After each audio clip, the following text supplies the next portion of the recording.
I love Lynyrd Skynyrd. That is one of my favorite bands.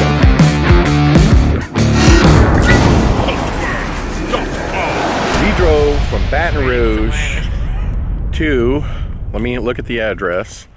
It is 7364 Easley Road. And what is this the memorial That's where of? we're at. Yep. The Lynyrd Skynyrd Monument. Yeah, and you know what? I sold a mini golf to a guy who's friends with all the Lynyrd Skynyrd guys. And he said, when I get down to the Jacksonville, Florida area, we're gonna like meet all the guys that know everything about Lynyrd Skynyrd. I want to go to the grave site and so on and so forth. But we are here at the Lynyrd Skynyrd Memorial. Okay, and we're going to take you and show you that. And then this was built by the owners of the property where the plane crashed. And here it is. Here it is. A twin-engine Convair 240 with the name Lynyrd Skynyrd painted on the side is 580 miles out of Greenville, South Carolina, bound for Baton Rouge. The 24 passengers aboard are heading for a concert date Friday night. They're relaxing. Some are playing poker. And just so we're on the same page, you see that gate right there. And we'll walk over there real quick. And I'm going to explain a little bit because I know a lot about Lynyrd Skynyrd. Because I love Lynyrd Skynyrd. One of the things I think is the biggest misconception about Lynyrd Skynyrd is that they were born and raised in Alabama. Because their famous song, Sweet Home Alabama. That is not the case. They were born and raised in Jacksonville, Florida. And all the places that you could ever want to see, like Lynyrd Skynyrd sites, are all still there, including Randy Van Zant's childhood home, the place where, you know, Give Me 3 Steps, the bar, all that. The pilot, Walter McCreary of Dallas, Texas, radios Houston Air Traffic Control. He's low on fuel and can't make Baton Rouge, 80 miles away. Instead, he'll try for a small airport at nearby Macomb, Mississippi. The house where they performed and practiced has been torn down, but the dock is still there where, you know, they would practice and play their instruments and then go fishing. But down here is where the plane crashed. Now, one of the things you'll notice, you see these trees? They're so densely, you know, on top of each other, and they are literally 100 feet in the air. And on the day that Lynyrd Skynyrd's plane crashed, they were flying, I should say gliding. They were gliding. And they ran out of gas. Pilot McCreary turns his plane to the left and starts back toward Macomb. His altimeter reads 2,000 feet. The time is just past 6 o'clock. One of the engines on the Convair quits, probably starved for fuel. Half the band did not even want to get on that airplane because that airplane had a lot of problems with the motor, the engines. And they would blow flames out of the motor or the engine when they were flying. By now, pilot McCreary is desperately looking for a spot for an emergency landing. He follows a pipeline route. For reasons unknown, McCreary changes his mind and heads for a better spot, a pasture off to his left. The Convair 240 is in a glide, 100 yards short of the pasture. The wings are clipping treetops.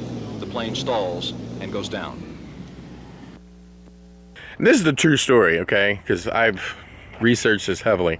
But the true story is Ronnie Van Zant was a bit of a bully, and he was a bit of, you know, country bully, you know, which is why some of the members of the band had quit, because he liked getting in fights and drinking and the whole shebang.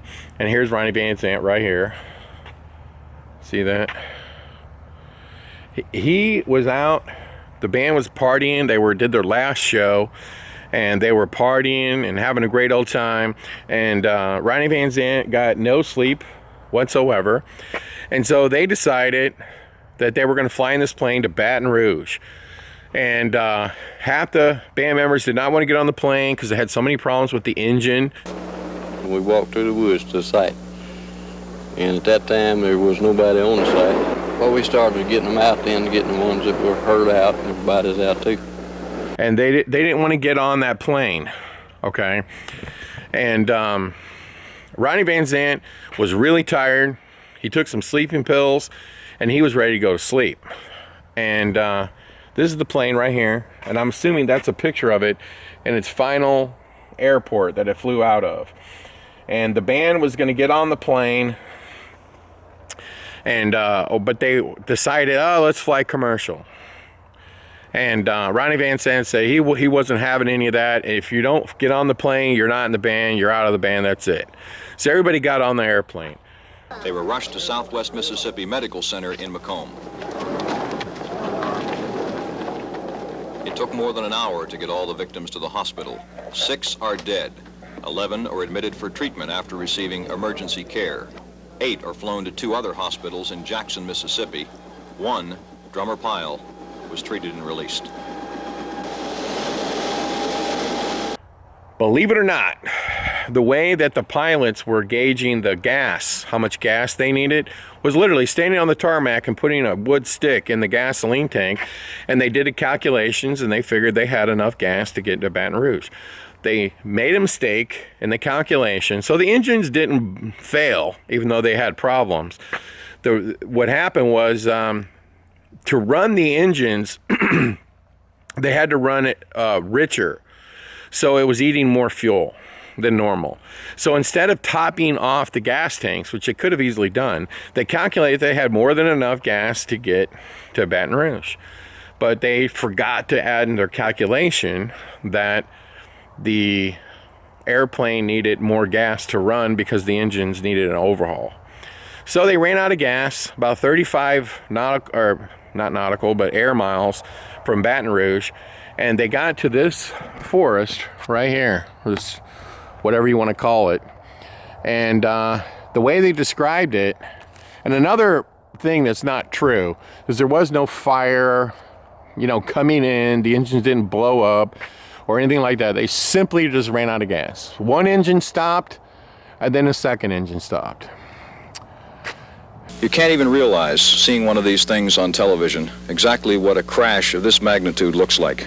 Up there, sitting against the tree, is a piece of an airplane wing, torn away from the rest of the airplane. Lying down there, at the base of the tree, is the engine. And that back there, that twisted metal back there, is the fuselage of the plane. And they come flying across these trees and back down that way. It's where the plane crashed. And they hit the top of these trees and they could hear it, And then they said everything felt like baseball bats, like bang, bang, bang, bang, bang, bang, bang, like the trees just hitting the plane because the plane was descending. And then it got so low, when you look at how dense all these trees are, you're not going to get very far before the wings come off and the fuselage crashes down. It was horrible. It's an experience nobody wants to ever experience. Never. Pianist Billy Powell, drummer Artemis Pyle, and another passenger managed to climb through a window and go for help. And the true story about Ronnie Van Zant was that he was sleeping on the airplane. He was sleeping on the floor, and there's Ronnie Van Zant right there. You can see, born 1948. And he died when the plane crashed, October the 20th, 1977. This is Dean Arthur Kilpatrick. He was the band's manager, and the rumor has it he was about to get fired because, I don't know, he was taking money from their souvenirs or something.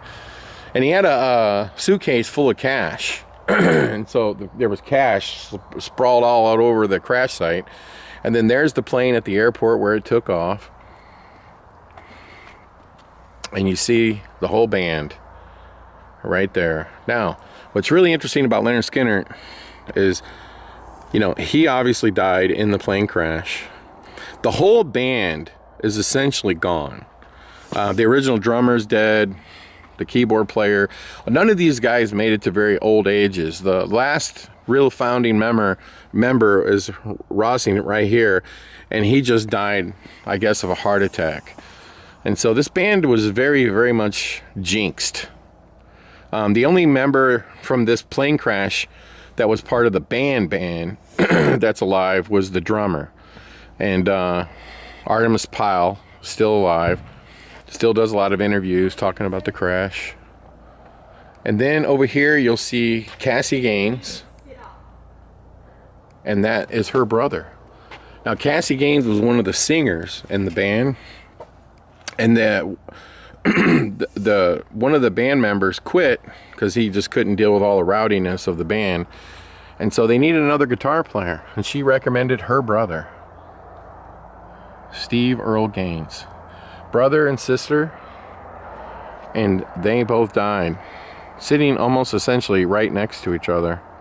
And then they were cremated and buried with each other, and somebody broke into their crypt and got into their ashes, which is really sad. They do take donations here, but what I was saying about Ronnie Van Zant, the way he died in this plane crash, is he was sleeping on the floor, and then when they became keenly aware it was going to crash, they decided to wake him up and get him up, and they did, and they put him in a seatbelt. And then he didn't know what the heck was going on. He took the seatbelt off and went back on the floor. So obviously when the plane crashed, he got flung through it.